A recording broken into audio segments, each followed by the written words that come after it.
वहाँ उठते उठते ही मेरा बेटा फ्रेश फ्रेश हो गया और तैयार हो गया। हाँ, अब वो कर आप क्या खा रहे हो?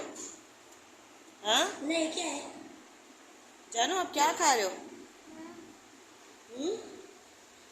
आपके हाथ में क्या है अबू बकर? मेरे बेटे के हाथ में क्या है? अस्सलाम वालेकुम माय यूट्यूब फैमिली, कैसे हैं आप सब लोग?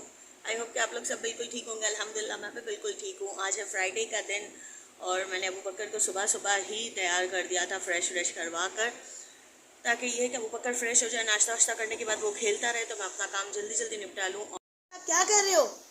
हाँ, क्या कर खड़े हो जाओ यहाँ से। आज मेरी आवाज़ भी ख़राब हो रही है। सुबह सुबह मैं उठी हूँ तो मेरा आवाज़ पूरा बैठा हुआ था। अभी आप इससे खेलोगे? छोड़ो इसको, छोड़ो। चलो मम्मा जल्दी जल्दी सफाई कर ले। यहाँ मेरी सफाई का मिशन स्टार्ट हो जाता है और जुम्मे का दिन होता है। टाइम इतना जल्दी जल्दी निकल रहा होता है, इसलिए सफाई भी जल्दी जल्दी करनी होती है। फिर जुम्मे की नमाज़ पढ़नी होती है कि लेट ना हो जाए। खैर सफाई तो रोज़ जल्दी करनी होती है और रोज़ नमाज़ भी टाइम पर पढ़नी होती है, क्योंकि ज़्यादा से ज़्यादा 3 बजे का टाइम होता है। 3 बजे से ऊपर का टाइम मैं नहीं होने देती हूँ। 3 बजे के अंदर अंदर ही नमाज़ पढ़ लेती हूँ। बस जुम्मे के दिन यह होता है कि अनस 12 बजे आ जाता है, फिर अनस चला जाता है नमाज़ के लिए, तो ये लोग कुछ भी मेरी हेल्प नहीं करवा सकते। और फवाद भी जल्दी जल्दी 12:30 बजे में नहा धो कर जल्दी नमाज़ के लिए चला जाता है, तो 1:30 बजे वापस आता है, 1:30 पौने 2 के करीब। फिर 5-10 मिनट बैठता है, अपने भाई के साथ खेलता है, फिर चला जाता है मदरसे। तो यहाँ पर 2-3 घंटे मुझे सफाई में अकेले खुद ही लगना पड़ता है। अबू बकर को भी देखना पड़ता है और सफाई भी करनी पड़ती है, वरना ये कि बच्चे हेल्प कर देते तो थोड़ा आसरा हो जाता है। और चाहे बेड के पोछे लगाओ या मॉप से पोछे लगाओ, तो वैसे भी तकलीफ़ तो इतनी होती है मुझे। जैसे अबू बकर पैदा हो गया उसके बाद से ये है कि मुझे कमर का दर्द बहुत ज़्यादा रहता है सीज़र के बाद, तो मैं बेड के पोछे नहीं लगा सकती हूँ, इसलिए मैंने मॉप ले लिया। अब ये है कि मॉप में भी आसानी है बट उतनी नहीं है, कमर का दर्द फिर भी होता है। 2-3 घंटे के लिए मुसलसल सफाई, झाड़ू लगाना, पोछे लगाना, सफाई, चीज़ों को साइड में करना, जगहों पे रखना। इतने में देखें फवाद भी आ गया नमाज़ वमाज़ पढ़ के, ये अब अपने भाई के साथ खेलेगा। फिर मुझे एक रूम की सफाई करनी है, फिर दूसरे रूम की सफाई करनी है, फिर कोमन की सफाई करनी है, फिर किचन साफ़ करना है। तो ये कि सारा ये काम 2 बजे तक 3 बजे तक ख़त्म हो जाता है ना। फिर नमाज़ वमाज़ पढ़ के मैं थोड़ा फ़ारिग हो जाती हूँ, तो ये अपना मोबाइल लेके बैठ जाती हूँ, अनस को होमवर्क समझा देती हूँ, फिर शाम की चाय। फिर ये कि सर्दियों के दिन है तो जल्दी जल्दी टाइम निकल जाता है, रात भी जल्दी हो जाती है, शाम भी जल्दी हो जाती है, असर मगरिब इशा तीनों ऐसा लगता है जैसे साथ साथ हो रही हैं। और हेल्पर के लिए सिर्फ मैंने एक आंटी रखी हुई है जो सिर्फ बर्तन धोने के लिए आती हैं, और झाड़ू पोछे काम सब तो मुझे ही करना पड़ता है। खैर यहाँ पर मेरे ये सफाई चल रही है, दोनों भाई खेल रहे हैं। एक रूम की सफाई ऑलमोस्ट कंप्लीट हो चुकी है, अब मैं दूसरे रूम की सफाई करूँगी। अनस जा चुका है अपने नमाज़ के लिए।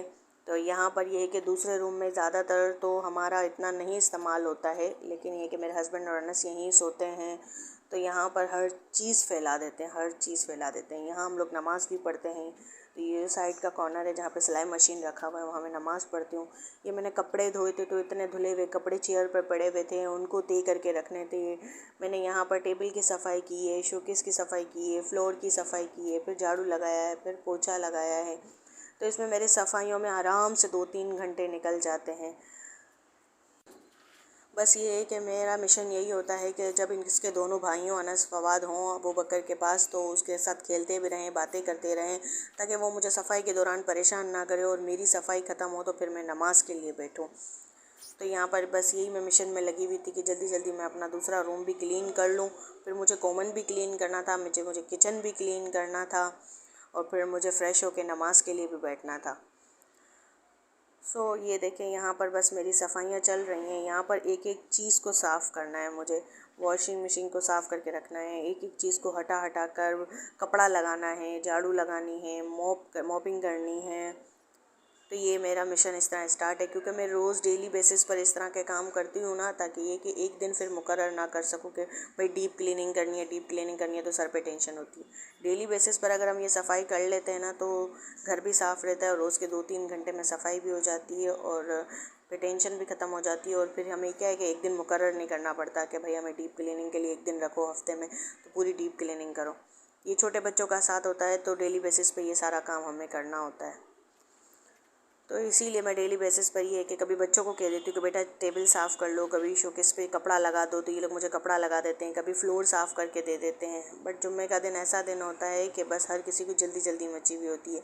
अनस की जल्दी ये होती है कि जल्दी जल्दी स्कूल से आऊँ, जल्दी जल्दी नहाऊँ धोऊँ खाऊँ पीऊँ और चला जाऊँ। तो ये स्कूल से आके खाता वाता तो कुछ नहीं है, डायरेक्ट नमाज़ के लिए जाता है, नमाज़ पढ़ के आता है फिर खाता है। फवाद का भी यही होता है, 10:30 बजे आता है, जल्दी जल्दी नाश्ता करता है, थोड़ा काम में हाथ बटाता है, नहाता धोता है, नमाज़ के लिए जाता है, नमाज़ से फ़ारिग होकर आता है, फिर अपने भाई के साथ खेलता है। ये उसका जाने का दोबारा टाइम हो गया। मैं बहुत ज़्यादा थक चुकी थी और मैं पानी का गिलास लेकर बैठ गई, 2 गिलास पानी के पिए और फिर मैंने किचन की सफाई स्टार्ट कर दी। बस एक हाथ में कैमरा पकड़ा हुआ था, एक हाथ से सफाई कर रही थी और यही मेरी सफाई है। सफाई ख़त्म होने के बाद मैं नमाज़ पढ़ूंगी, फ्रेश हो जाऊंगी और आज का व्लॉग यहीं एंड करते हैं। उम्मीद है कि आपको अच्छा लगा होगा। अच्छा लगा है तो लाइक शेयर कमेंट ज़रूर कर देना। अल्लाह हाफिज़।